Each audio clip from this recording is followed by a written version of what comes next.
रामपुर नाम के एक छोटे से गांव में राजू नाम का एक 18 वर्षीय लड़का रहा करता था। राजू अनाथ था। उसकी माँ उसे जन्म देते ही चल बसी और उसके पिता ही उसे पालने के एकमात्र सहारा थे। जब राजू 8 साल का था तो उसके पिता किसी काम से जंगल गए और फिर कभी लौटकर नहीं आए। उसके बाद राजू पूरी तरह अकेला हो गया। राजू गांव की एक टूटी फूटी झोपड़ी में रहता था।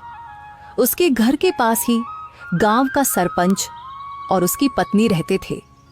उनकी अपनी कोई संतान नहीं थी, इसलिए राजू के माता पिता के गुजर जाने के बाद उन्होंने ही राजू को पाला। ये लो राजू बेटा, ये खाना खा लो और अगर कम पड़े तो मुझसे आकर ले लेना। अरे मौसी, मैं कब तक आपके ऊपर बोझ बनकर बैठा रहूंगा? अब तो मुझे शर्म आती है। अरे बेटा, ये तुम कैसी बातें कर रहे हो? अगर तुम हमारे अपने बच्चे नहीं हो तो इसका मतलब थोड़े ना है कि तुम हम पर कोई बोझ हो। आगे से ऐसी बात मत करना। चुपचाप ये खाना खाओ। यह कहकर सरपंच की पत्नी सीमा वहां से चली गई। राजू ने आराम से खाना खाया। खाने के बाद जब वह झोपड़ी से बाहर निकला तो सामने ही सरपंच दिखाई दिए। राजू ने उन्हें देखा और सीधे उनके पास जा पहुंचा। राजू बेटा, खाना खा लिया है ना? जी सरपंच साहब, अभी अभी मौसी खाना देकर गई थी और मैं वही खाकर घर से निकला हूँ। हाँ, अच्छा किया। अब तुम बड़े हो गए हो बेटे, अपना ख्याल रखना सीखो। जी सरपंच जी, 8 वर्ष की उम्र से लेकर अब तक आप ही मेरा ख्याल रखते आए हैं, पर अब मुझे शर्म आने लगी है। अब मैं कुछ काम करना चाहता हूँ। इसमें शर्म की क्या बात है बेटा? हमने तो हमेशा तुम्हें अपना ही माना है। लेकिन अगर तुम्हारा मन फिर भी कुछ करने का है तो सुनो, गांव के पास वाला जंगल अब पहले जैसा खतरनाक नहीं रहा। चाहो तो वहां जाकर लकड़ियां काट सकते हो या शहद इकट्ठा कर सकते हो। जी सरपंच जी, मैं कल ही जंगल जाऊंगा।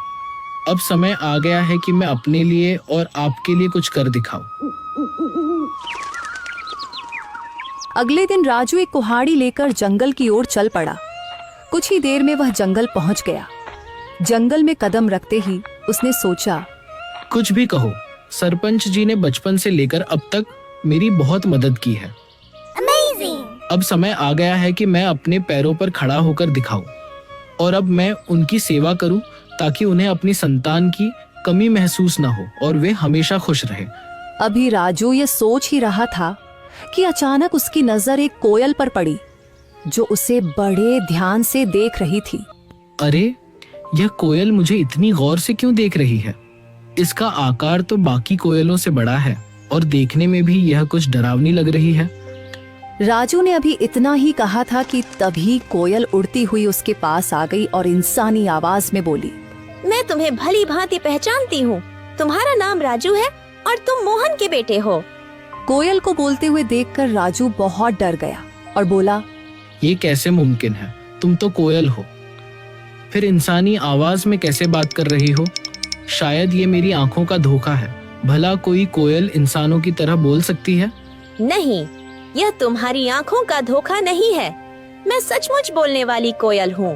असल में मैं भी कभी इंसान थी, लेकिन एक तांत्रिक ने मुझ पर श्राप दे दिया और मैं कोयल की शक्ल में बदल गई। मैं तुम्हारे पिता के रहस्यों के बारे में सब कुछ जानती हूँ। वे कुछ समय पहले जंगल गए थे और फिर कभी वापस नहीं आए। अरे, न जाने कौन हो तुम। मैं ऐसे कैसे तुम्हारी बात पर विश्वास करूं? कभी सोचा है तुमने? तुम पिछले कई वर्षों से बिना पिता के रह रहे हो, लेकिन गांव में कोई भी तुम्हारे पिता के बारे में बात नहीं करता। तुम्हारी कोई मदद नहीं करता सिवाय तुम्हारे गांव के सरपंच के। लेकिन मैं तुम्हारे पिता के बारे में सब कुछ बता सकती हूँ। तुम्हारे पिता अभी जिंदा हैं और मुझे यह भी पता है कि वे कहाँ हैं। अच्छा तो बताओ, मेरे पिता कहाँ हैं? मैं उनसे मिलना चाहता हूँ। मैं तुम्हें जरूर बताऊंगी, मगर उससे पहले तुम्हें मुझे इस श्राप से मुक्त कराना होगा। राजू को न जाने क्यों उस कोयल से डर महसूस होने लगा। अरे, मुझे तो लगता है कि यह कोई राक्षस है जो मुझे अपने जाल में फंसा रहा है। इससे पहले कि यह मुझे नुकसान पहुंचाए, मुझे यहाँ से भागना होगा। यह सोचते ही राजू तेजी से गांव की ओर दौड़ पड़ा।